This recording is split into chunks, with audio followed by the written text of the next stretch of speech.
اللهم إني أسألك علما نافعا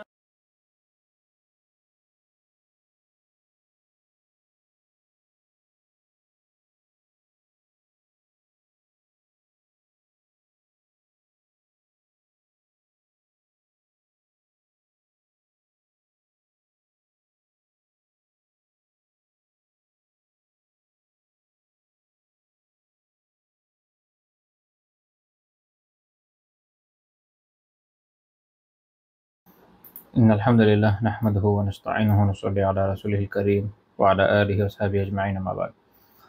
আমরা যে বিষয়টা নিয়ে আলোচনা করছিলাম সেটা হচ্ছে যে বিভিন্ন সম্ভ্রান্ত ব্যক্তিদের সাথে রাসূলুল্লাহ সাল্লাল্লাহু আলাইহি ওয়াসাল্লাম এর আচরণ এবং সেখান থেকে আমাদের যে আদর্শ রয়েছে জীবনে সেটা শেখা। তো এ প্রসঙ্গে আমরা কয়েকটি পয়েন্ট আলোচনা করেছি। আজকে আমাদের এর আগে ৩টা পয়েন্ট আলোচনা করেছি মূলত।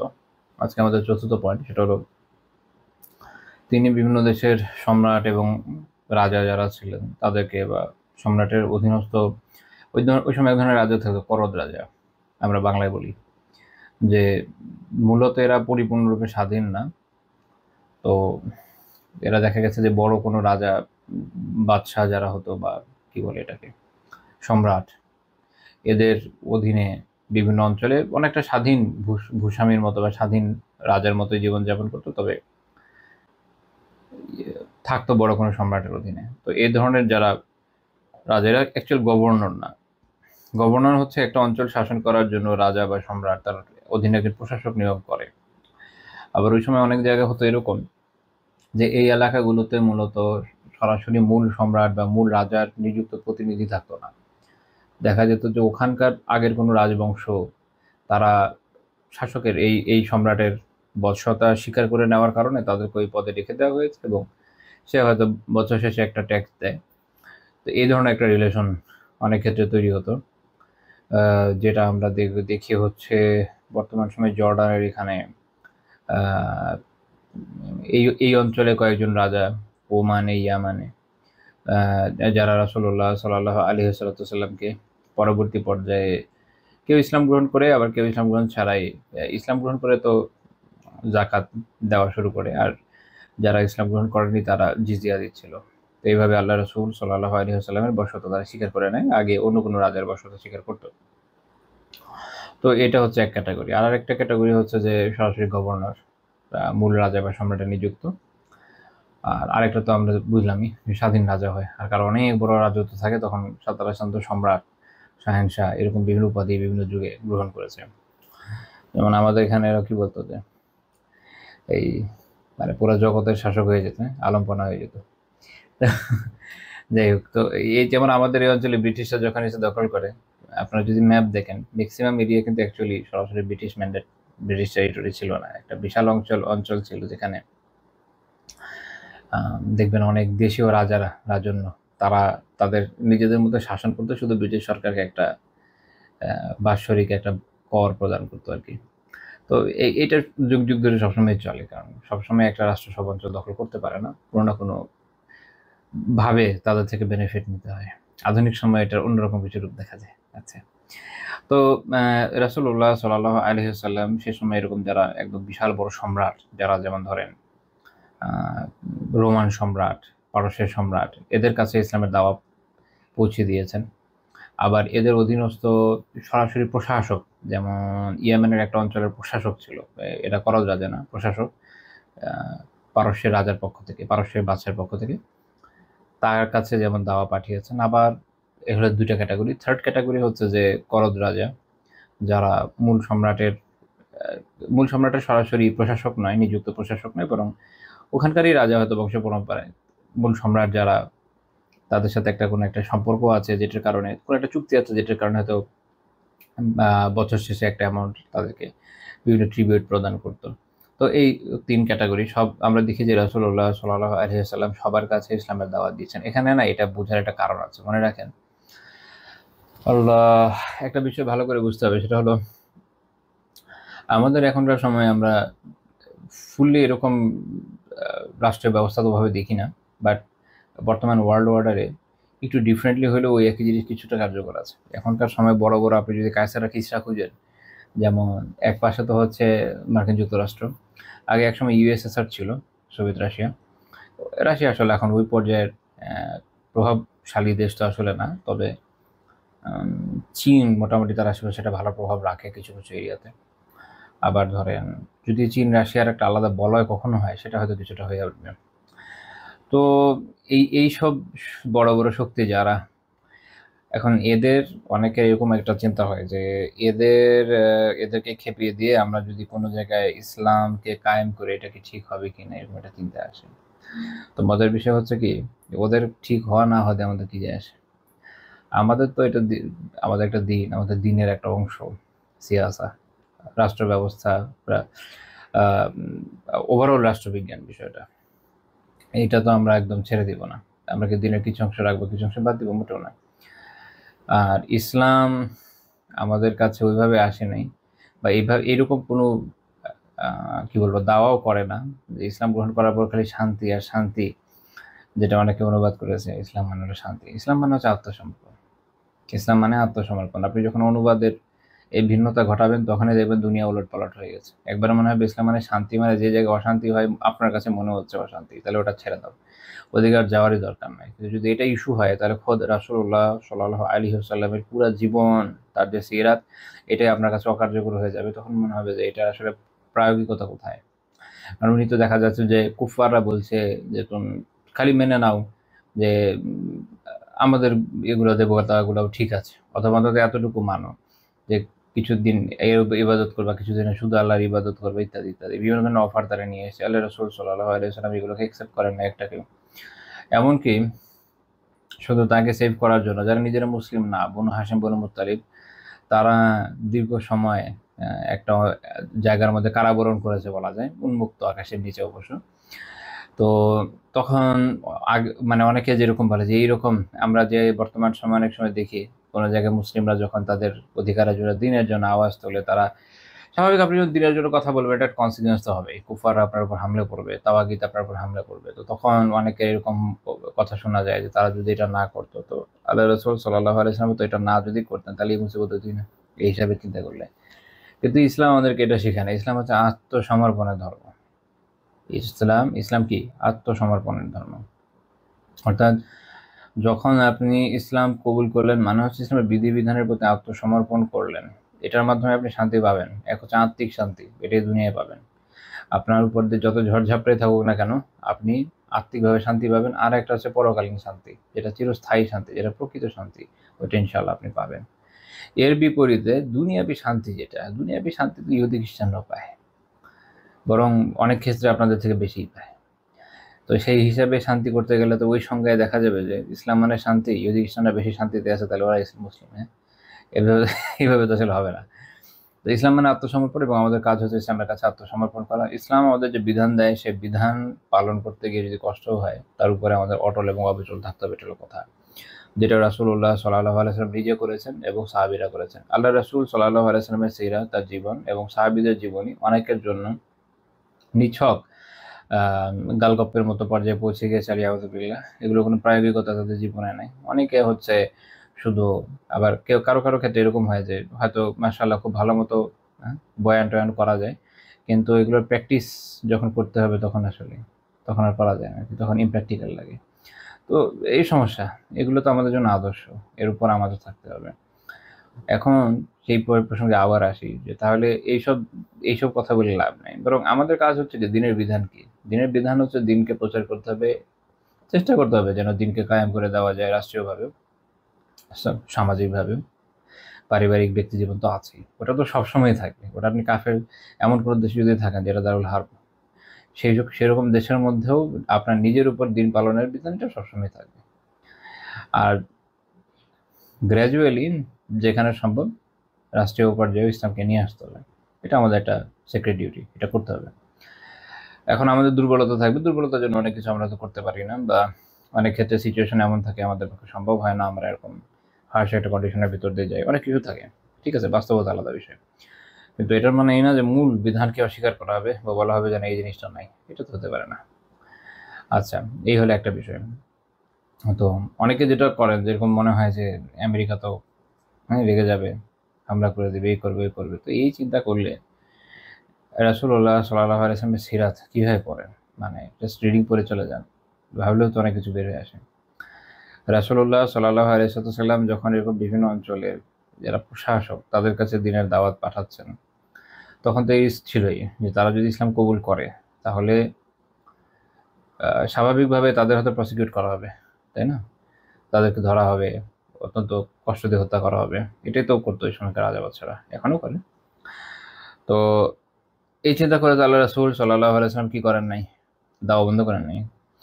আবার এমন অনেক অঞ্চলের রাজাদের কাছে পাঠিয়েছেন যারা হচ্ছে ওখানকার কি বলবো করদ রাজা। এরা তো প্রশাসকও না, মানে ওই দেশটার নোবেলম্যান না, দুটো পার্থক্য বুঝতে হবে। অনেক সময় একটা অঞ্চলের প্রশাসক যে হয়, সে হয়তো মূল দেশের, মানে মূল যে সম্রাট, তার যে আশেপাশের যে আহ, বড় বড় ইয়ারা থাকে, আমির উমারা থাকে, তাদের বংশধরের লোক হয়। ফলে অনেক ক্ষেত্রে কেন্দ্রীয় সরকার চাইলেও এদেরকে অনেক সময় ঝামেলায় ফেলতে পারে না, কারণ এদের যে একটা দাপট থাকে ওটা একটু খেয়াল রাখতে হয়, এদের পরিবার থাকে। হয়তো অন্য কেউ হলে গায়ের চামড়া উঠে ফেলতো, তার জায়গায় বলবে যে আচ্ছা যাবে জেলে দিয়ে দিই বা নির্বাসন দিয়ে, এরকম কিছু করতো। কিন্তু যখন করদ বিষয় হয়, তারা তো আসলে এমনিতেই হাতের ময়লার মতো, তো ওদের দেশের উপর হামলা করা কোনো ব্যাপার না। কিন্তু রাসূলুল্লাহ সাল্লাল্লাহু আলাইহি ওয়াসাল্লাম এই চিন্তা করে এদেরকে দাওয়া দেওয়া বন্ধ করেন নাই। এখনকার সময় তো তাও একটা কথিত আন্তর্জাতিক আইন টাইন আছে, যেটা কেউ মানে কেউ মানে না। তো তখন তো এটাও ছিল না।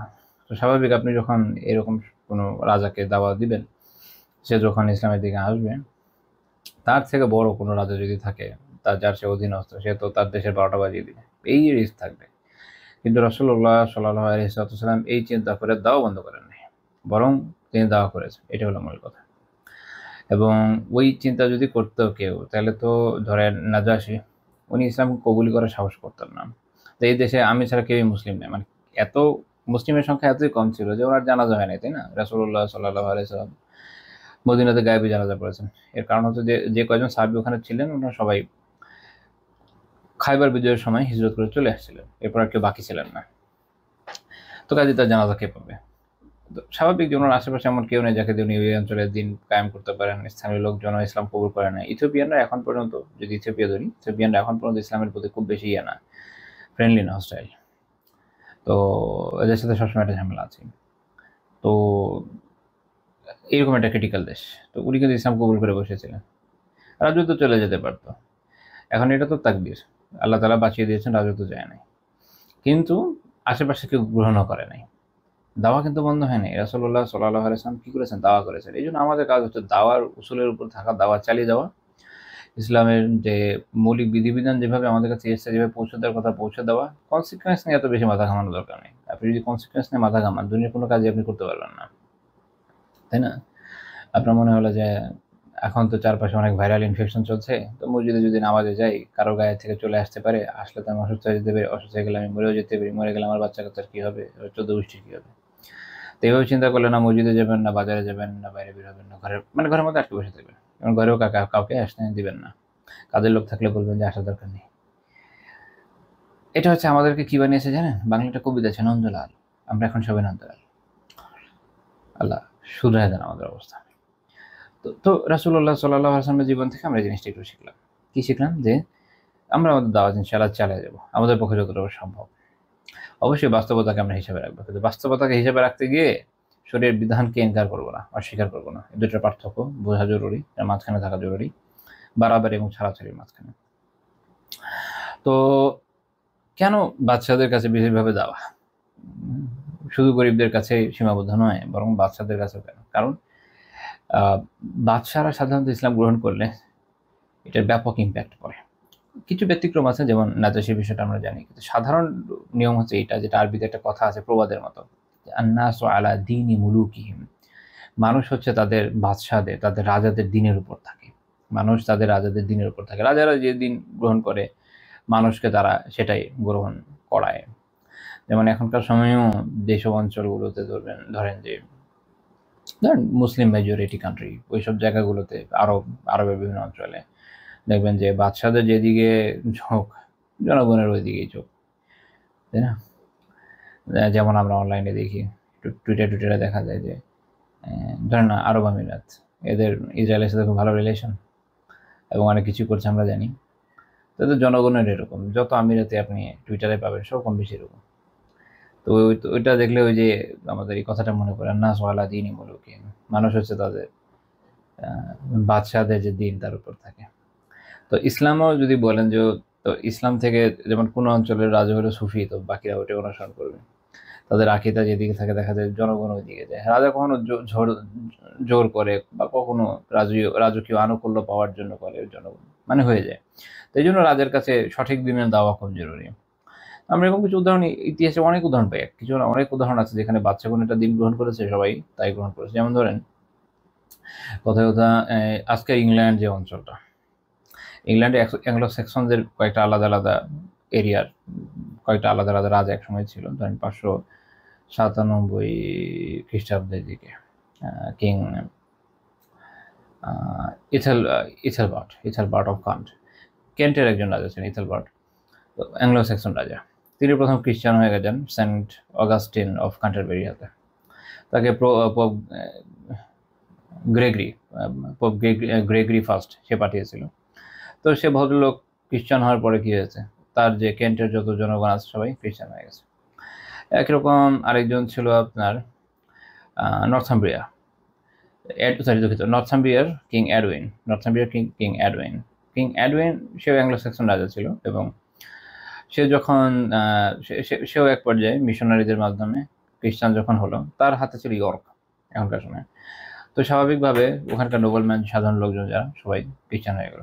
খুব বিশাল বড় ম্যাস কনভার্সনের এবং একটা হচ্ছে ঘটনা হচ্ছে রোমান এম্পায়ারে যেটা হয়। এম্পায়ার আপনার কনস্টান্টাইন দ্য গ্রেট, সে প্রথম খ্রিস্টানিটি গ্রহণ করে মৃত্যুর আগে অবশ্য।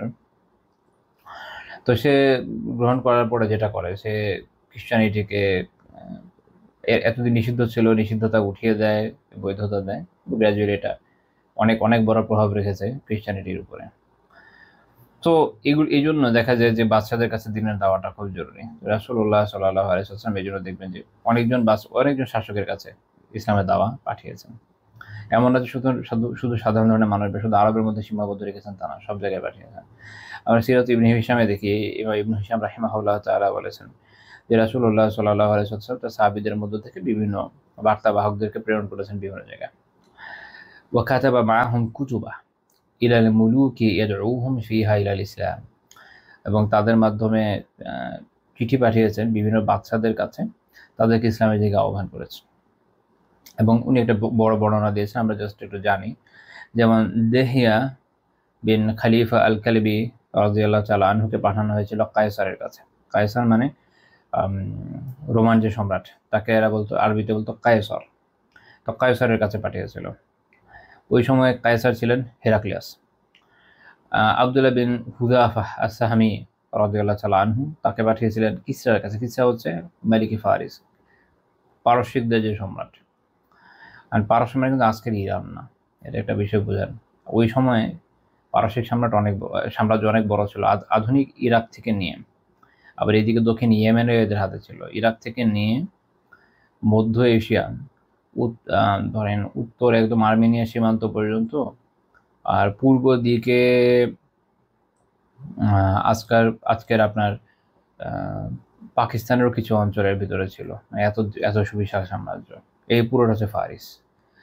তো এখানকার রাজাকে আরব ব্যবস্থা কিসরা, তো তার কাছে পাঠিয়েছিল আবদুল্লাহ বিন হুযাফা আস-সাহামী রাদিয়াল্লাহু তাআলা আনহুকে। ওই সময়কার পারস্যের কিসরা ছিল খসরু সেকেন্ড, দ্বিতীয় খসরু। আচ্ছা, তারপর হচ্ছে আমর ইবনে উমাইয়া আদ-দমরি রাদিয়াল্লাহু তাআলা আনহু, তাকে পাঠানো হয়েছিল নাজ্জাশীর কাছে। তারপরে অর্থাৎ সবার কাছে কিন্তু আল্লাহ রাসূল পাঠাচ্ছেন। নাজ্জাশীর কাছে আগে দিন পৌঁছেছিল, তারপরও খাসভাবে আবার দাওয়া পাঠানো হয়েছিল। হাতিব বিন আবি বালতাআ রাদিয়াল্লাহু তাআলা আনহুকে পাঠানো হয়েছিল মুকাওকাসের কাছে। মুকাওকিস দুইভাবেই পড়ে।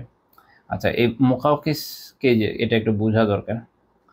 আল্লাহু আলাম, এটা নিয়ে একটু ডিসপিউট আছে, কারণ মুকাওকিস অ্যাকচুয়ালি এমন একটা শব্দ যেটা যেখান থেকে উদ্ভূত হয়েছে, এটা থেকে অর্থ করা যায় এইভাবে যে ককেশাসের লোক, অর্থাৎ সেই লোক ককেশীয় ছিল।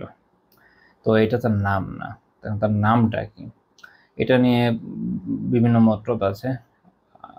আপনার আলফ্রেড বাটলার, তার একটা বই আছে the Arab conquest of Egypt and the last 30 years under Roman Dominion. তো অক্সফোর্ড ইউনিভার্সিটি প্রেস ছাপিয়েছিল। উনি এটাতে প্রাধান্য দিয়েছেন। এটা হচ্ছে সাইরাস অফ আলেকজান্দ্রিয়া। আলেকজান্দ্রিয়া তখন একজন রোমান সাম্রাজ্যের গ্রিক অর্থোডক্স প্যাট্রিয়র্ক এবং প্রিফেক্ট, এই দুইটা পদ একসাথেই সে সামলাতো ওই সময়, লাস্ট ওয়ান। তারপরে আর কেউ আসলে মুসলিমরা জয় করে নেয় সাইরাস অফ আলেকজান্দ্রিয়া। সম্ভাবনা এটাই বেশি যে এই ভদ্রলোকই হয়ে থাকবে। তো এর কাছে পাঠানো হয়েছিল। ইবনে হিশাম বলেছেন যে মালিকুল ইস্কান্দারিয়া মানে আলেকজান্দ্রিয়ার মালিক। মালিক মানে কিন্তু বাদশাহ এখানে না, এখানে অধিপতি আর কি, কারণ উনি আসলে বাদশাহ ছিলেন না, উনি একসাথে ধর্মীয় প্রধানও ছিলেন এবং রোমানদের প্রশাসকও ছিলেন। তারপর হচ্ছে আমর ইবনে আস আসাহামি রাদিয়াল্লাহু তাআলা আনহুকে পাঠানো হয়েছে জাইফার ও আইয়াদের কাছে। এরা হচ্ছে ইয়েমেনের দুজন শাসক। সালিদ বিন আমর রাদিয়াল্লাহু তাআলা আনহুকে পাঠানো হয়েছে আমির বিন লুয়াই, না সালিদ বিন আমরকে পাঠানো হয়েছে ইয়েমেনের শাসকের কাছে।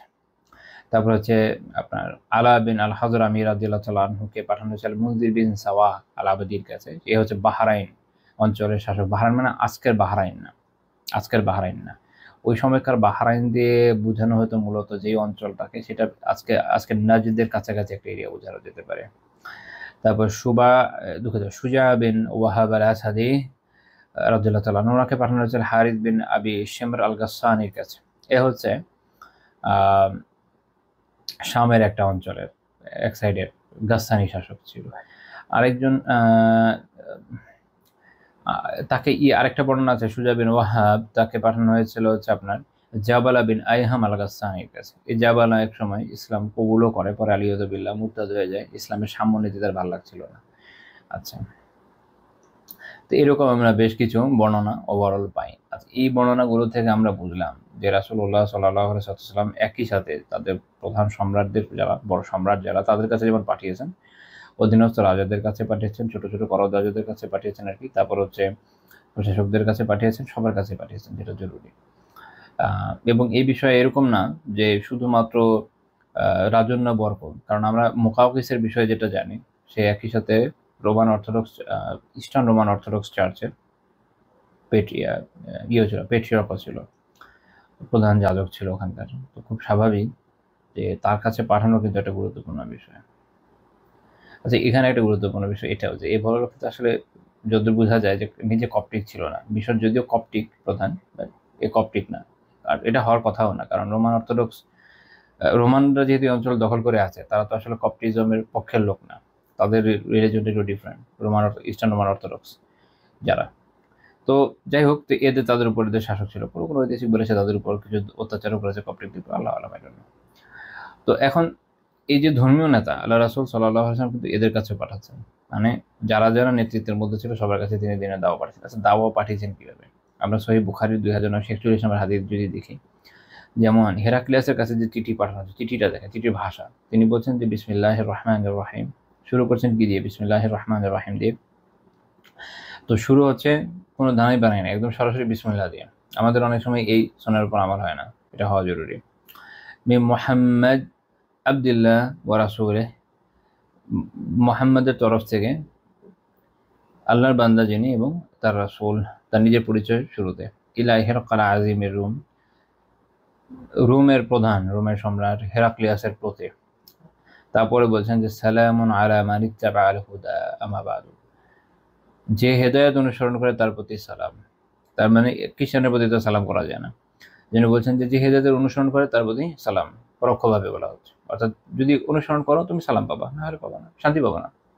আম্মা বাদু, অতঃপর ফাইন্নী আদউকা বিদাইয়াতিল ইসলাম আসলিম তাসলাম ওয়া আসলিম ইউতিকা আল্লাহু আজরাকা মাররাতাইন ফাইন তাওয়াল্লাইতা ফাআলাইকা ইসমুল আরিসিয়িন।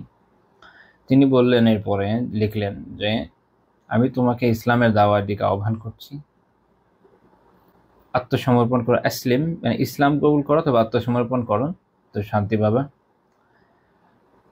তো তুমি যদি ইসলাম কবুল করো তাহলে আল্লাহ তাআলা তোমাকে দ্বিগুণ প্রতিদান দিবেন, কারণ এর আগে সে খ্রিস্টানিটির উপর ছিল, যেটা ওই সময়কার পর্যন্ত আল্লাহ রাসূল সাল্লাল্লাহু আলাইহি ওয়াসাল্লামের আবির্ভাবের আগ পর্যন্ত ওইটাই তো সর্বশেষ যে ভার্সন ছিল ইসলামের। তো তাই তার প্রতিদান দ্বিগুণ হবে। আর যদি সে মুখ ফিরিয়ে নেয়, বিমুখ হয়, ফাআলাইকা ইসমুল আরিসিয়িন, তাহলে রোমানদের যে ওভারঅল তার প্রজাকুল তাদের যে গুনাহ এটা তার উপর যাবে, তার উপর বর্তাবে, কারণ তার কারণে তারা গ্রহণ করতে পারছে না দিন। এটা তার দায়িত্ব, একজন বাচ্চার দায়িত্ব যে সে জাতির উপর আসবে। এখন আমরা অনেক সময় মনে করি যে বাচ্চা তাদের মন মতো যেভাবে ইচ্ছা সেভাবে চলতে পারে, এই হাদিসের এই অংশ আসলে বোঝায় না, এটা হতে পারে না। অনেকে বলতে চায় যে বাচ্চা তো চেষ্টা করছে, জনগণ হচ্ছে না, কি হবে না। বাচ্চার তো এটা দায়িত্ব যে সবার আগে সে সঠিকভাবে দিনকে পালন করবে এবং জনগণকে পালনে উৎসাহিত করবে, আমর বিল মারুফ করবে, নাহি আনিল মুনকার করবে। সে না করলে কি করবে? যদি কোনো দেশের বাচ্চার বিরোধিতা করার সাথে সাথে আপনি জেলে চলে যেতে পারেন এবং নিখোঁজ হয়ে যেতে পারেন, অথচ দিনের পক্ষে কথা বলার ক্ষেত্রে তারা খুঁজে পাওয়া যায় না, তার লোকজনের খুঁজে পাওয়া যায় না, তাহলে বুঝতে হবে যে সে দিনের উপর নিজেকে প্রাধান্য দিচ্ছে। যদি ক্ষমতার জন্য এত কিছু করতে পারি, ইসলামের জন্য পারবে না? এটা কি ধরনের কথা? তো কাজে বাদশা হোক বা কখনো যদি কেউ আমির হয় বা খলিফা হয়, মনে রাখতে হবে এগুলো কোনোটাই কোনো না, কি বলে, এটা কোনো প্রাইস পোস্টিং না। এগুলো খুব টেনশনের বিষয়, খুবই চিন্তার বিষয়, কারণ এই অনেক বড় দায় নিয়ে উঠতে হবে। ইসলামে দায়িত্ব নেওয়া এটা ক্রিটিক্যাল বিষয়। এক হচ্ছে আপনি দেখবেন যে কোনো জায়গায় আমরা এখন এটা নিয়ে দৌড়ঝাঁপ করি যে আমি দায়িত্ব চাই যেন আরো বেশি এই করতে পারি, ওই করতে পারি, কিন্তু ইসলাম আমাদেরকে দায়িত্ব থেকে বাঁচতে আসলে শিখিয়েছে, কারণ দায়িত্ব আমাদের ক্রিটিক্যাল বিষয়। যদি নেন, জবাব দিতে আল্লাহ তাআলার কাছে করতে হবে। হ্যাঁ, যদি আপনার উপর দেওয়া হয়, আপনি যোগ্য হন, আল্লাহর কাছে সাহায্য চান, আল্লাহ যদি সাহায্য করেন তাহলে ইনশাআল্লাহ তাআলা উতরে যাবেন। কিন্তু নিজে লাফাতে গিয়ে নিবেন, এটা আসলে হবে না। এগুলো পার্থক্য।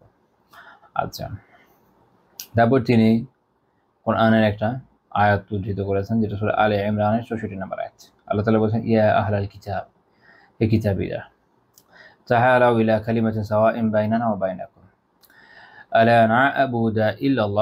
না'বুদু ইল্লাল্লাহ ওয়া লা নুশরিকা বিহি শাইআন ওয়া লা ইয়াত্তাখিযা বা'দুনা বা'দান আরবাবান মিন দুনিল্লাহ ফাইন তাওয়াল্লাউ ফাকুলু আশহাদু বিআন্না মুসলিমুন। আল্লাহ বলছেন যে, হে আহলে কিতাবরা, তোমরা এমন একটা কথার দিকে আসো যেটা আমাদের এবং তোমাদের মধ্যে সমান। সেটা কি? আল্লাহ না'বুদু ইল্লাল্লাহ ওয়া লা নুশরিকা বিহি শাইআ, এক হচ্ছে আমরা আল্লাহ ছাড়া কারো ইবাদত না করি এবং তার সাথে কোনো কিছুকে শরীক না করি। ওয়া লা ইয়াত্তাখিযা বা'দুনা বা'দান আরবাবা মিন দুনিল্লাহ, আমরা যেন আল্লাহ ছাড়া কাউকে রব হিসেবে গ্রহণ না করি। এখানে একটা খুবই শক্তিশালী মেসেজ আছে। এক হচ্ছে যে ইবাদত শুধু আল্লাহ তাআলার করতে হবে, তার সাথে কাউকে কি করা যাবে না, শরীক করা যাবে না। তো অনেকে মনে করছেন যে শুধু মানসিকভাবে মেনে নেওয়া যে হ্যাঁ আল্লাহ তাআলার সমকক্ষ কেউ আছে তাইলেই শরীক হয়, কিন্তু যদি মনে করা যে না সে তার অধীনস্থ আর তাহলে তার ইবাদত আসলে শিরক হচ্ছে না, এরকম আছে না? দেখবেন অনেকের মধ্যে এই ধরনের চিন্তাভাবনা আছে, বিশেষ করে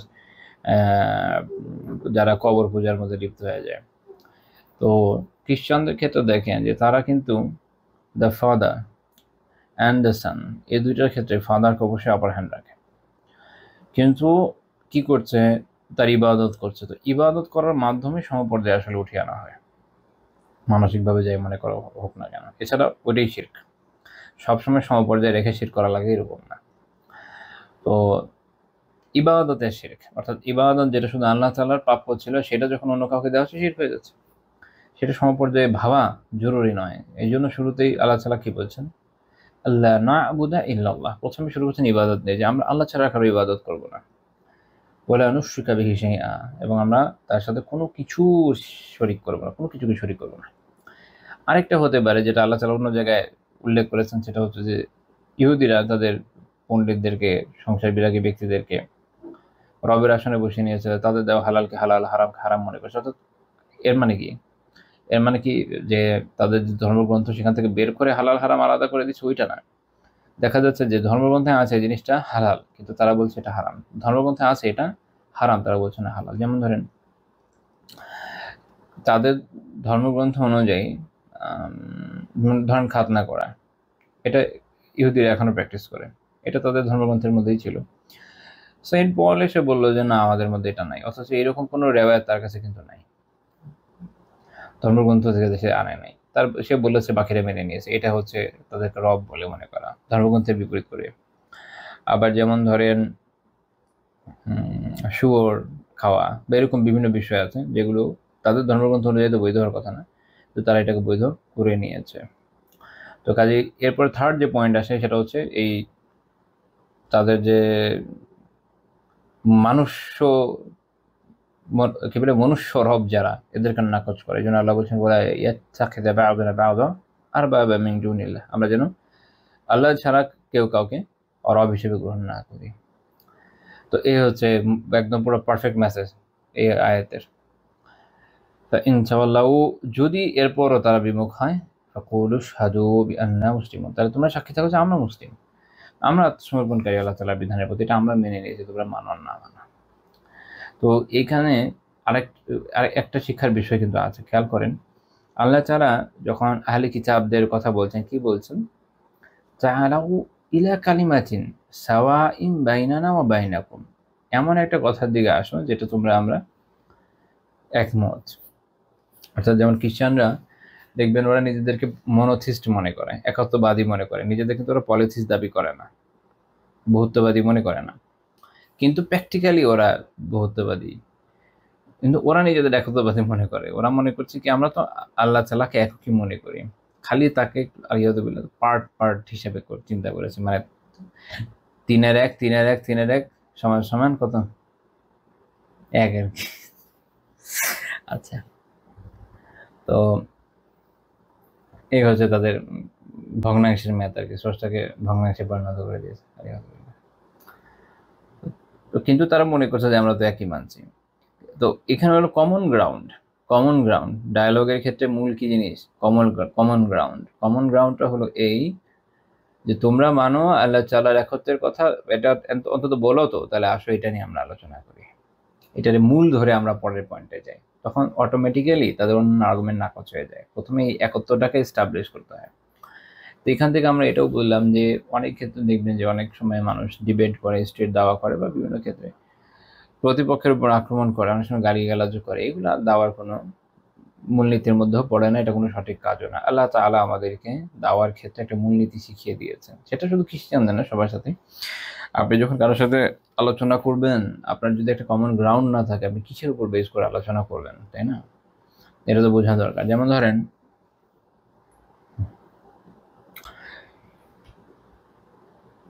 এমন কোনো গ্রুপের সাথে আপনি আলোচনায় বসলেন যে সে, ধরেন আপনি হাদিস থেকে বা ফিকের কিতাব থেকে কোনো একটা মাসালা নিয়ে দলিল দিবেন, সেগুলো মানেই না, তাহলে কমন গ্রাউন্ড নেই। তখন আপনি তাকে বুঝাবেন কি দিয়ে, দাওয়া দেবেন কি দিয়ে? ইজ ইট পসিবল না। তো যেটা আপনার মূল বিলিফ, আপনার যেটা কোর, একদম এভিডেন্সের মূল যে জায়গাটা, সেটাই যখন সে মানছে না, ওটা দিয়ে আপনি দিবেন কি দিয়ে? দলিল দেওয়ার জায়গা আছে? নাই। আবার একই রকম ভাবে ধরেন এমন এক গ্রুপের সাথে কথা হচ্ছে যারা কোরআন মানে, ঠিক আছে, কিন্তু কোরআনের অ্যাপারেন্ট মিনিং মানে না, তাদের মধ্যে এখানে সব বাতিনি কথা আছে, ভিতরে কথা আছে, বাইরের অর্থ সঠিক না, আর এর সাথে কমন গ্রাউন্ড কই নাই। এখন এর সাথে আপনি কি দিয়ে ডিবেট করবেন? তো এইভাবে খেয়াল রাখতে হয় যে আমি যার সাথে আলোচনা করতে যাচ্ছি তার সাথে আমার কোনো কমন গ্রাউন্ড আছে কি নাই। আপনি যদি এই মূলনীতিটা জীবনে মাথায় রাখেন, অনেক জায়গায় দেখবেন আপনার সময় বেঁচে যাবে, হয়তো কথাবার্তা বলার প্রয়োজন পড়বে না। যেমন অনেক সময় কেউ কারোর সাথে কথাবার্তা হয়, লাইক গত বছর একজনের সাথে একটা জিনিস নিয়ে কথা হচ্ছিল, তো সে অনেক বড় বড় কথা বলছিল, মাশাআল্লাহ, আল্লাহ তাআলা তার হেদায়েত দেন, আমারও হেদায়েত দেন, আমিন। আমার পয়েন্ট ছিল যে আপনার সাথে আমার আলোচনা আগাতে পারে, আগানোতে কোনো সমস্যা নেই। দ্য পয়েন্ট ইজ যে কোন কমন গ্রাউন্ডের উপরে এই স্পেসিফিক মাসালাটা নিয়ে আপনার সাথে আমি আলোচনা করতে পারি। কারণ যখন আমি কোরআনের আয়াত দিচ্ছি, সে যখন বলছে যে না এটা তো এক্ষেত্রে দলিল না, আমি বলছি সমস্যা নেই, আমরা এটা গ্রামাটিক্যালি আলোচনা করি, এটার এই গ্রামাটিক্যাল কার্যকারণের কারণে এটা আসলে এটাকে দলিল হয়। তখন সে পেছন ফিরে যাচ্ছে এবং বলছে যে আচ্ছা আমি তো এগুলো বুঝি না, তাহলে এটা বাদ, আমরা হাদিস দিয়ে দেখবো। আচ্ছা, তারপর হাদিস দিয়ে আলোচনার সময় দেখা গেল সে এমন একজন লোকের উদ্ধৃতি নিয়ে আসলে, আমি বললাম যে তাকে, সে তো আহলে সুন্নাত জামাতের ভিতরেই না, সে মুহাদ্দিস হিসেবেও কাউন্ট হয় না, আকিদাগতভাবে ইবনে আব্দুল হাদী রাহিমাহুল্লাহ তাআলা তার ব্যাপারে বলছেন জাহমিয়ুন জালদ, সে হচ্ছে একটা কাট্টা জাহামি, তাকে আপনি কোনোভাবে আহলে সুন্নাত জামাতের কোনো দিক দিয়ে আনতে পারবেন না গায়ের জোর দেওয়া ছাড়া। সে তো আহলে সুন্নাত জামাতের উসুলে হাদিসও মানে না, উলুমুল হাদিসও মানে না, উসুলে ফিকহ মানে না, আকিদাও মানে না। কোন ইয়ে দিয়ে, কোন ক্যাটাগরিদের তাকে আমি আহলে সুন্নাত জামার ভিতরে আনবো, এনে তাকে দিয়ে আমি এখানে দলিল এস্টাবলিশ করবো? It's possible. আবার সে এমন এক কিতাব সম্পর্কে মন্তব্য করেছে যে কিতাব সে নিজেও পড়েনি। সে জানতো, পুরো বক্তব্য থেকে মনে হয়েছে জীবনে কখনো এই জিনিস দেখে নাই, আবার কখনো মনে তাচ্ছিল্য করে বলে থাকবে, বাট সে কখনো ওই কিতাব থেকে উদ্ধৃত করে নাই। বোঝা যায় যে তার কাছে এটা ছিল না। এটা স্বাভাবিক, কারণ অনেক সময় এমন অনেক বড় বড় ইমাম ছিলেন যারা অনেক একটু প্রাচীন হলেও অনেক কিতাব যেগুলো ওনারা পান নাই, তবে এগুলো বর্ণনা পেয়েছেন, চেইন অনুযায়ী বর্ণনা পেয়েছেন, খুব হার্ড কপিটা হাতে পান। তো এই ধরনের ব্যক্তি যারা, সে তো আমার এখানে আসবে না। যেমন প্রত্যেক শাস্ত্রের লোক আছে, আমরা যখন উলুমুল হাদিস নিয়ে আলোচনা করবো, সার্টেন মুহাদ্দিস আছে যে ইনি কি নিয়ে এনার মন্তব্যের এখানে একটা ওয়েট রাখে, বাকিদেরটা রাখে না। আবার ফিকের ক্ষেত্রে, উসুলের ক্ষেত্রে, তাফসিরের ক্ষেত্রে সবকিছুর নীতিমালা আছে, সে তো এই জায়গায় আসবে না। তাকে আপনি এখানে কীভাবে আনছেন? অন্য কাউকে নিয়ে আসেন, আহলে সুন্নাত জামার ভিতর থেকে কাউকে নিয়ে আসেন, চার মাযহাবের যে কাউকে ধরে নিয়ে আসেন, এমন কেউ যিনি সব বিষয়ে গ্রহণযোগ্য। তো এই আলোচনা পরের আগে আনি, কারণটা কি? দেয়ার ওয়াজ নো কমন গ্রাউন্ড। আপনি যে কোনো জায়গায় আলোচনা করবেন, কমন গ্রাউন্ড থাকে লাগবে, যেটা উপরে আপনি দাঁড়াবেন দুজন মিলে। যদি না থাকে তা আলোচনা কখনো আগাবে না। সে ডান দিকে যাবে, আপনি বাম দিকে যাবে। এটা হচ্ছে ডিবেটের গুরুত্বপূর্ণ বিষয়। কমন গ্রাউন্ড থাকা খুবই জরুরি।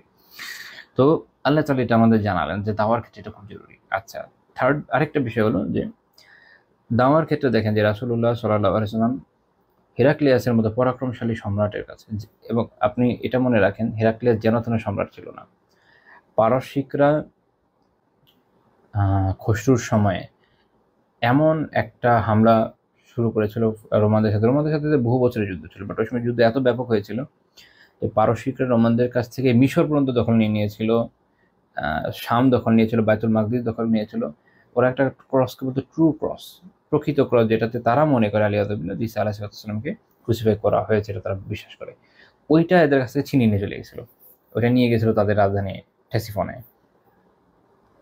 আর একদম রোমের সীমানা পর্যন্ত পারস্যিক সেনাবাহিনী পৌঁছে গেছিল। এই অবস্থা ছিল রোমের সেই সময়। এই কায়সারকে, হেরাক্লিয়াসকে, সে বেসিক্যালি তার বাবা ওই সময় আফ্রিকার একটা তিউনিসিয়ান এরিয়া টেরিটরির গভর্নর ছিল, সে ওখানেই বড় হয়েছে। তাকে ওখান থেকে রোমান অভিজাতে উঠায় নিয়ে আসলো, এসে সম্রাট বানালো, এবং সে এমন যুদ্ধের কৌশল দেখালো, এমনভাবে পারস্যিকদের সাথে যুদ্ধ করলো যে পারস্যিকরা মার খেয়ে একদম সাইজ হয়ে গেল। এবং সে খুব ক্রিটিক্যাল একটা রোড দিয়ে গিয়ে উত্তর দিক দিয়ে আর্মেনিয়া দিয়ে দক্ষিণ দিকে নেমে টেসিফনের উপর সরাসরি হামলা করেছিল। তো এরপরে পারস্যিকরা বাধ্য হয়েছিল সন্ধি করতে, ট্রু ক্রস ফিরিয়ে দিতে। এই পুরো বিশাল অঞ্চল সামে যা দখল নিয়েছিল সব নিয়ে নিয়েছিল। এইরকম দুর্দণ্ড প্রতাপশালী বাচ্চা, আপনি মনে করতে পারেন যে একটা বিশ্বযুদ্ধ মাত্র জয় করে আসছে, কারণ অনেকগুলো এখনকার হিসাবে তো 2, 3, 4, 5টা দেশ কভার করে, এত বিশাল অঞ্চল। 6টা দেশ না, 1, 2, 3, 4, 5, 6, 7টা, অ্যাটলিস্ট 7টা দেশ হবে। এত বিশাল অঞ্চল কভার করে যে অঞ্চলে তো বিশ্বযুদ্ধই বলবেন নাকি? অঞ্চল দখল করে এগুলোকে সে ছিনিয়ে নিয়ে এসছে পারস্যিকদের থেকে। এমন বাচ্চার কাছে চিঠি লেখার ভাষা আপনি দেখেন, ক্লিয়ার কাট মেসেজ, কোনো দানাই বানাই টাইপের কিচ্ছু নাই। এখন আমরা দাওয়ার ক্ষেত্রে হিকমা অবলম্বন করি, ঠিক আছে, সেই হিকমার নাম মানে হয়ে গেছে এরকম যে সত্য গোপন করে ধানাই বানাই করো। রাসূল সাল্লাল্লাহু আলাইহি ওয়াসাল্লামের দেখেন, তার যে চিঠি, তার যে ভাষা, শুধু এইটা না, আপনি বাকিগুলো দেখেন। কায়সারকে যে ভাষায় উনি চিঠি লিখেছে, কায়সার তো চিঠি ছিঁড়ে ফেলেছিল, কিন্তু উনি হককে হকের মতো অল্প কথায় পারফেক্টলি বয়ান করেছেন, এবং উনি আরবদের মধ্যে সবচেয়ে এলোকোয়েন্ট ব্যক্তি ছিলেন, সবচেয়ে বিশুদ্ধ ভাষী, সুন্দর ভাষী, প্রাঞ্জল ভাষী ব্যক্তি ছিলেন। তিনি যা লিখেছেন এটা সবচেয়ে সুন্দর, এতে কোনো কনফিউশন নেই, কিন্তু একদম clear cut, to the point. এটা হচ্ছে আমি বোঝানোর জন্য এই বিষয়টা অবতারণা করলাম, যেন আমরা এটা বুঝি যে হকটা আসলে কীভাবে বলা লাগে। আচ্ছা, তো তাহলে এই ধরনের ব্যক্তিদের কাছে দেওয়াটা দরকার, আমাদেরও এখন যার পক্ষে সম্ভব উচিত দাওয়া করা। 5, তিনি সম্ভ্রান্তদের কেউ যদি ইসলাম গ্রহণ করতো তাহলে তিনি খুবই আনন্দিত হতেন। ইবনু শিহাব রাহিমাহুল্লাহ তাআলা থেকে ইমাম মালিক তার মুওয়াত্তায় বর্ণনা করেছেন, ইকরিমা বিন আবি জাহল রাদিয়াল্লাহু তাআলা আনহু, ইকরিমা ইকরিমা রাদিয়াল্লাহু আনহু তিনি আবু জাহেলের ছেলে এবং দীর্ঘ সময় মুসলিমদের বিরুদ্ধে যুদ্ধেও রত ছিলেন। মক্কা বিজয়ের সময় যাদেরকে নিরাপত্তা দেওয়া হয়নি, যাদেরকে হত্যা করার নির্দেশ দেওয়া হয়েছিল, তার মধ্যে উনিও ছিলেন। তো যখন মক্কা বিজয় হলো উনি মক্কা থেকে পালিয়ে গেলেন। তো ওনার স্ত্রীর নাম ছিল হাকিম বিনত আল হারিস বিন হিশাম রাদিয়াল্লাহু তাআলা আনহা। তিনি ইসলাম গ্রহণ করলেন, তিনি মক্কায় ছিলেন, তিনি ইসলাম গ্রহণ করলেন। তারপরে তার স্বামীকে খুঁজতে ইয়ামান গিয়ে ওনাকে ওখানে পেলেন এবং ওনাকে নিয়ে আসলেন। তো নিয়ে আসার পরে তিনি ওখানে গিয়ে স্বামীকে ইসলামের দাওয়া দিলেন, উনি ওখানে ইসলাম কবুল করলেন, করে ওখান থেকে ব্যাক করলেন। ওই একই বছর মক্কা বিজয়ের বছরই ইয়ামান থেকে ইকরিমা রাদিয়াল্লাহু তাআলা আনহু ফেরত আসলেন মক্কায়। তো উনি রাসূলুল্লাহ সাল্লাল্লাহু আলাইহি ওয়াসাল্লামের কাছে যখন আসলেন, আল্লাহ রাসূল যখন তাকে দেখলেন, বর্ণনাকারী বলছেন ফালামা রাআহু রাসূলুল্লাহ সাল্লাল্লাহু আলাইহি ওয়াসাল্লাম ওয়া সাবাতা ইলাইহি ফারাহ ওয়া মা আলাইহি রিজা হাত্তা বায়াহু ফাসাবাতা আলা নিকাহিহিমা যালিক। তিনি বর্ণনাকারী বলছেন যে রাসূলুল্লাহ সাল্লাল্লাহু আলাইহি ওয়াসাল্লাম তাকে দেখে আনন্দে খুব দ্রুত উঠলেন। আরবিতে যেটা বলছে না, যে শব্দটা এখানে আছে যে সাবাতা ইলাইহি, এর মানে হচ্ছে কেউ যখন বসা থেকে খুবই আনন্দের সাথে দাঁড়িয়ে যায়, কাউকে অভ্যর্থনা জানাতে গিয়ে যায়, এটাকে আরবিতে বলে সাবাতা ইলাইহি ফারাহা। তো তিনি খুবই আনন্দের সাথে এত দ্রুত উঠে গেলেন যে তার গায়ে চাদর আবৃত থাকলো না, ও মালাহি রিদা, মানে চাদর হয়তো পড়ে গিয়ে থাকবে। মানে খুবই আনন্দের সাথে এত আনন্দ প্রকাশ করেছেন ইকরিমা আসছে ইসলাম কবুল করতে। তো তারপরে তার বায়াত নিলেন এবং স্বামী স্ত্রী উভয়ের যে পূর্বের বিবাহ এটা বহাল রাখলেন। এটা একটা ইসলামের মূলনীতি যে যদি কাফের মুশরিক কেউ স্বামী স্ত্রী উভয়ে মুসলিম হয়ে যায় তাহলে তাদের পূর্বের বিবাহ বহাল থাকে, নতুন করে করানো লাগে না। তো এই যে এত গুরুত্ব দিলেন, এইখানে একটা গুরুত্বপূর্ণ বিষয় হচ্ছে এই যে বনু মাখজুম যে গোত্রটা ছিল আবু জাহেলের মৃত্যুর পরে ইকরিমা রাদিয়াল্লাহু তাআলা আনহু বনু মাখজুমের সর্দার হন। তো কাজে তিনি অত্যন্ত প্রভাবশালী ব্যক্তি ওই সময় পর্যন্ত, এবং উনি অত্যন্ত চমৎকার যোদ্ধাও ছিলেন। পরবর্তীতে উনি তো ইসলামের জন্য অসাধারণ জিহাদ করেছেন এবং শহীদ হয়েছেন, প্রচণ্ড বীরত্ব প্রদর্শন করেছেন। ইমাম আল বাজি রাহিমাহুল্লাহ তাআলা আল মুনতাকা শারহ আল মুআত্তাসে বলছেন যে এই ব্যাখ্যা জালা রাসূল সাল্লাল্লাহু আলাইহি ওয়াসাল্লাম এইভাবে যে উঠে গেলেন আনন্দের সাথে, তিনি বলেন যালিকা মিন হিরসিন নবী সাল্লাল্লাহু আলাইহি ওয়াসাল্লাম আলা দুখুলিন নাসি ফিল ইসলাম ওয়া আন হাদাহুমুল্লাহু তাআলা বিহি ইলাল ইসলাম লাসাইয়্যিমা মান কানা মিন উযামাইন নাসি ওয়া আ'য়ানিহিম কাইকরিমাতি ফি কওমিহি ফাইন্নাহু কানা মিন সাদাতি বানি মাখজুম ওয়া উযামাইহিম। এর কারণ উনি বলছেন যে এর কারণ হচ্ছে যে মানুষ যেন ইসলামে প্রবেশ করে এই বিষয়ে রাসূলুল্লাহ সাল্লাল্লাহু আলাইহি ওয়াসাল্লামের যে অত্যন্ত আগ্রহ ছিল এবং তিনি যে চাইছেন যে আল্লাহ তাআলা যেন তার মাধ্যমে তাদেরকে ইসলামের প্রতি হেদায়েত দেন, বিশেষ করে যারা মানুষের মধ্যে খুব সম্ভ্রান্ত প্রথিতযশা বিশেষ ব্যক্তি যারা বড়সড়, যেমন ধরেন ইকরিমা রাদিয়াল্লাহু তাআলা নিজে তার জাতির মাঝে যেমন ছিলেন, তার কওমের মাঝে যেমন ছিলেন। তো কারণ তিনি বনি মাখজুমের সর্দার, তাদের যে প্রধান ব্যক্তিত্বদের অন্তর্ভুক্ত ছিলেন। তো রাসূলুল্লাহ সাল্লাল্লাহু আলাইহি ওয়াসাল্লাম এজন্য খুবই আনন্দিত হয়েছেন। এখানে আরেকটা বিষয় দেখা যায় যে ইসলামের যারা ঘোরতর দুশমন তারা যখন ইসলাম কবুল ইসলামের যারা ঘোরতর দুশমন দেখবেন যে তারা যখন ইসলাম কবুল করেছেন রাসূলুল্লাহ সাল্লাল্লাহু আলাইহি ওয়াসাল্লাম অত্যন্ত আনন্দিত হয়েছেন। সেটা আবু সুফিয়ান বিন হারব রাদিয়াল্লাহু তাআলা আনহু হোক, ইকরিমা রাদিয়াল্লাহু তাআলা আনহু হোক, খালিদ বিন ওয়ালিদ রাদিয়াল্লাহু তাআলা আনহু হোক, আমর ইবনে আস রাদিয়াল্লাহু তাআলা আনহু হোক, এরকম ইভেন শুরুর দিকের যদি চিন্তা করেন আমর ইবনে খাত্তাব রাদিয়াল্লাহু তাআলা আনহু হোক, অর্থাৎ যারা ইসলামের প্রতি অত্যন্ত কঠোরতা প্রদর্শন করেছেন, কিন্তু তারা যখন ইসলাম কবুল করেছেন সাথে সাথে মুসলিম ভাই হয়ে গেছেন এবং রাসূলুল্লাহ সাল্লাল্লাহু আলাইহি ওয়াসাল্লাম তাদেরকে এত মহব্বত করেছেন, এত আনন্দিত হয়েছেন, বিশেষ করে যার মাধ্যমে বেশি খায়ের আসে তার প্রতি আরও বেশি মনোযোগী হয়েছেন। এটা আমাদের শেখা দরকার। আমাদের ক্ষেত্রে যেটা হয় যে একটা মানুষ থেকে তো জাহেলিয়াতে থাকি আমরা, ওখান থেকে যখন দিনের দিকে আসে আপনি দেখবেন যে আমাদের মধ্যে সন্দেহ প্রবণতা থাকে অত্যন্ত বেশি। ওই যে একটা আনন্দ হওয়া, তার খুশি হয়ে যাওয়া, তাদেরকে একটা হচ্ছে কি তাদেরকে নিয়ে অতি আদিক্ষেতা দেখানো, যেটা কারণে তারা নষ্ট হয়ে যায়, এটা না। আমি এই বিষয়ে বারবার বলি, দেখেন যে একটা হচ্ছে যে দাওয়া, এটা তো দরকার। দাওয়ার পরে না ওই যে আছে না প্রোডাক্ট, দাওয়া ইজ লাইক এ প্রোডাক্ট। আমরা হেদায়েতটাকে দিতে চাচ্ছি, আল্লাহ তাআলার সাথে আমাদের কারবার, যেন এটা দিয়ে আমাদের প্রফিটটা আসে। এই প্রফিট হলে জান্নাত, সর্বশেষে আমি যেটা পেতে যাচ্ছি। তো এটা যখন আমরা করব, দেখেন যে কোনো প্রোডাক্ট আপনি সেল করছেন, সেলের পরে একটা আফটার সেল সার্ভিস থাকে। নয়তো প্রোডাক্ট বিগড়ে গেলে ওটাকে ঠিক করবে কে? প্রত্যেক প্রোডাক্ট দেখুন ওয়ারেন্টি দেয়, এত বছর ওয়ারেন্টি, নষ্ট হয়ে গেলে এই সেই। তো যখন দাওয়া করে তারও এই ওয়ারেন্টি থাকা দরকার, যে একজন মানুষ যদি ইসলামে আসে, ওয়ারেন্টি দরকার নেই, আমরা বলবো কথাটা এভাবে বলতে পারি যে তারও এরকম একটা সার্ভিস পিরিয়ড দেওয়া দরকার। একজন মানুষকে আপনি দাওয়া দিয়েছেন, সে ইসলামে আসছে আলহামদুলিল্লাহ, এদিকে তাকে আপনি নামাজ, রোজা, হজ, জাকাত কিচ্ছু শিখার নেই, কোরআন শিখার নেই, কিচ্ছু শিখার নাই আল্লাহর বান্দারে, সে কয়েকদিন পরে আবার শেষ হয়ে গেল। এই দায় কার? এটা তো আপনার দায় ছিল। রাসূলুল্লাহ সাল্লাল্লাহু আলাইহি ওয়াসাল্লাম মানুষকে শুধু দাওয়া দিয়ে ছেড়ে দেন নাই, তো তাদেরকে দেখেন যে সময় দিয়েছেন, জীবনে এত গুরুত্বপূর্ণ সময়, পরিবারের উপর তাদেরকে প্রাধান্য দিয়েছেন, তাদেরকে মাসালা মাসাইল শিখিয়েছেন, কোরআন শিখিয়েছেন, হাদিস শিখিয়েছেন, জিহাদ শিখিয়েছেন। মানে একটা হলো তারা আগে করতেন কি যুদ্ধ, আর এখন করেন কি জিহাদ, দুটার মধ্যে অনেক পার্থক্য, আপনার মূলনীতি দেখলেই বুঝবেন। তো সব শিখিয়েছেন এবং এর মাধ্যমে তো এরকম প্রজন্ম হয়েছে। তো আলহামদুলিল্লাহ কোনো কোনো জায়গায় এরকম সুন্দর ব্যবস্থা আছে যে দাওয়া হয়, দাওয়ায় কেউ যদি ইসলামে আসে তারপর তাদেরকে এরকম একটা সার্ভিস সবসময় দেওয়া হয়, একটা ছোট কোর্স হলেও যেন ইসলামের বেসিক মাসালা তারা শিখতে পারে। তারপরে তাদের যে প্রশ্নগুলো আসে এগুলো সবসময় একটা উত্তর দেওয়ার ব্যবস্থা রাখা, এটা খুব দরকার। কোনো একটা জায়গাতে দাওয়া সেন্টার হয় অনেক জায়গায়, বাংলাদেশেও আছে, বাইরে আছে, মাশাআল্লাহ বিভিন্ন প্রতিষ্ঠান কাজ করে। তো দেখা যায় দাওয়া করছে একটা মানুষ, দিনে আসে, তো দিনে আসার পরে তার যে একটা সহবত দরকার, এই সুযোগটা হয়তো তাকে দেওয়া হচ্ছে না। তার মনে তো কত প্রশ্ন আসতে পারে, মানুষ কত রকমের প্রশ্ন দিবে, ওয়াসওয়াসা দিবে।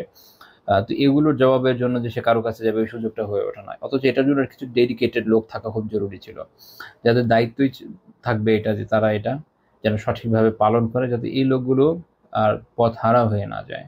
কিন্তু এটা যখন হয় না তখন কিন্তু মানুষ আসলে ক্ষতিগ্রস্ত হয়। গতদিন আমি এক ভাইয়ের সাথে কথা বলছিলাম এক বিষয় নিয়ে, উনি এখন এক পাত্রীর বিষয়ে কথা হচ্ছিল। তো উনি যে দেশে থাকেন, পাত্রী ওখানকার সিটিজেন, বাঙালি না, অন্য অঞ্চলের। তো সে ভদ্রমহিলা 10 বছর হয়েছে ইসলাম কবুল করেছেন, এর মধ্যে না উনি কোরআন পড়তে পারেন, না উনি মাসালার বই পড়েছেন, জাস্ট নাথিং। অথচ দিনী কমিউনিটির সাথে তার সবসময় ওঠা বসা, এমনকি দিনী কমিউনিটি নিয়ে অনেক কাজ উনি করেন। দিনী কমিউনিটিতে আপনার যে match making and so on, এই সেই কাজে ওনারা যুক্ত, মাশাআল্লাহ। মানে অনেক অনেক দেওয়া হচ্ছে, অনেক খায়রের কাজ হচ্ছে, কিন্তু আমার যেটা ফরজ ছিল ওইটারই কোনো খবর নাই। সেটা কি, যে ফরজ আইন মাসালা মাসাইল যেগুলো শেখা, ফরজ আইন যা জিনিস শেখা লাগে, কোরআন তেলাওয়াত বিশুদ্ধ করা থেকে নিয়ে এর কোনো খবর নেই। ফলে দেখা গেছে অনেক উইয়ার্ড চিন্তা নিয়ে বসে আছে, যে বিয়েটা ওনাদের হয় নাই, ভালো হয়েছে আলহামদুলিল্লাহ। আমি বলেছি এটা একটা রং চয়েস ছিল, এটা তো খুব বাজে জায়গায় গিয়েছিলেন, হয় নাই, আল্লাহ বাঁচিয়ে দিয়েছেন। আমি এটা বোঝানোর জন্য বললাম যে এটা আমাদের শিখতে হবে, যে আল্লাহর বান্দা ইসলামে আসছে, সেই ইসলামের যত বড় এনিমি হোক না কেন, সে যদি হেদায়েতের সাথে হেদায়েতকে কবুল করে, তো আলহামদুলিল্লাহ, সুম্মা আলহামদুলিল্লাহ, তাৎক্ষণিকভাবে আমার ভাই, তাৎক্ষণিকভাবে আমার ভাই, আমার দিনী ভাই। এবং তখন থেকে আমি আনন্দিত হয়ে যাব যে সে অনেক খারাপ ছিল, আলহামদুলিল্লাহ সে ইসলাম কবুল করেছে। কিন্তু তাকে আমি আদিক্ষেতা করবো না, যেটা এখন মানুষ করে, যখন প্রোগ্রামে ডাকা শুরু করে, ভাই ওর ইলম আসে নাই কিছু, কিসের প্রোগ্রামে ডাক, এখনই কিসের প্রোগ্রামে ডাকছেন? তাকে তো আগে ভালো মতো একটা অবস্থানে যেতে দেন। আর সবাইকে নেওয়া জরুরি না তো, নিবেন তাকে আল্লাহ তাআলা যাদেরকে ইলম দিয়েছেন, আত্মিক অবস্থা দিয়েছেন, যার মাধ্যমে মানুষ উপকৃত হয়, যে কাউকে উঠিয়ে নিয়ে যাবেন কেন? কোনো কথা হলো না। পরে এর ফলে যেটা হচ্ছে, শয়তান এদেরকে ওয়াসওয়াসা দেয়, এদের যেহেতু খুব বেসিক বিষয় জানা থাকে না, আত্মিক রোগ তো অনেক বড় বিষয়, ওগুলো সম্পর্কে জ্ঞান থাকে না, বিভিন্ন ধরনের গোমরাহের মধ্যে একসময় ডুবে যায়, পঙ্কিলতায় নিমজ্জিত হয়। এটা হতে দেওয়া যাবে না। বরং আলহামদুলিল্লাহ দাওয়া দিচ্ছেন, দাওয়ার ফলে যদি সে একটা ভাই, একটা বোন ইসলামে আসে, এরপর চেষ্টা করতে হবে সেজন্য হেদায়েতের উপর থাকে, তাকে সাজেস্ট করতে হবে এটা পড়েন, অমুক অমুক আলেমের সাথে সংস্পর্শে থাকেন, কোনো প্রশ্ন থাকলে এই জায়গায় জিজ্ঞেস করেন।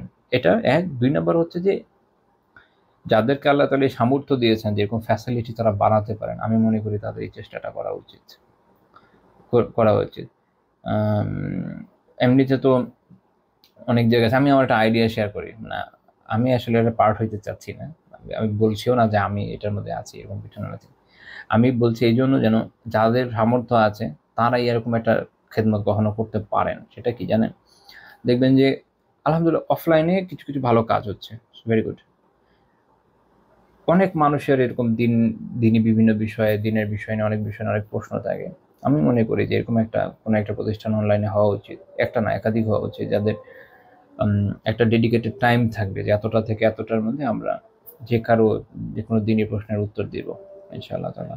ওখানে তারা যারা জানেন এমন কিছু আলেমকে রাখলেন এবং তাদেরকে সহায়তা করলেন, অন্যান্য যাদেরকে আল্লাহ তাআলা আর্থিক সামর্থ্য দিয়েছেন, যাতে এর মাধ্যমে একটা খুব সুন্দর খিদমত হয়। এই ধরনের মানুষ যারা দিনে আসলেন, বিভিন্ন প্রশ্নের অনেক ছোট ছোট বিষয়ের কারণে মানুষ দিন থেকে সরে যায়।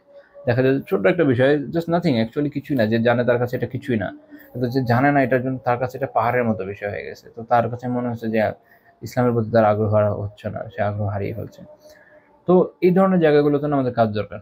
আল্লাহ তাআলা তৌফিক দেন যেন কেউ না কেউ এগিয়ে আসে এবং একসময় এই ধরনের কাজ হয় ইনশাআল্লাহ। অনেক কাজই তো হচ্ছে আলহামদুলিল্লাহ, এগুলো হোক। আচ্ছা, তো আমরা আজকে এই পর্যন্তই থাকবো। আর দুঃখিত, আমি খুব বেশি পয়েন্ট আগাইতে পারি নাই, তবে আশা করি যে কথাগুলো আমরা আলোচনা করেছি তাতে আমাদের উপকার হবে ইনশাআল্লাহ, যেহেতু সালাতের সময় হয়ে যাচ্ছে। সো আজকে এই পর্যন্তই রাখছি। সুবহানাকাল্লাহুম্মা বিহামদিকা লা ইলাহা ইল্লা আনতা আস্তাগফিরুকা ওয়া আতুবু ইলাইক।